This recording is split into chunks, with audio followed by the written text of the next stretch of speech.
Malabay in katham ve khovel min anshelo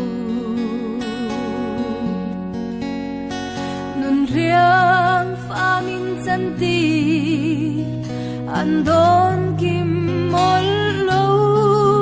chia sengin leng song hian kathaleng rin nahi lalpa ka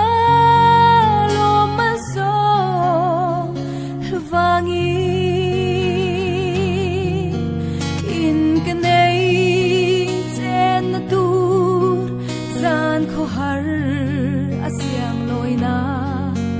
ni dinin ay tur so min pe sil fen tenen min mangay alal pa tung ko cha min pe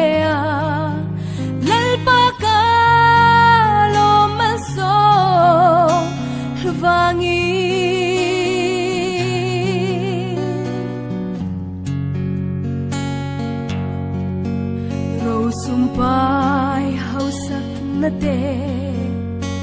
na yeng ma kanay lo kovel ro pui na te kadanan om lo lalpa nang kanaya eng dang ka ngay na ve lalpa ka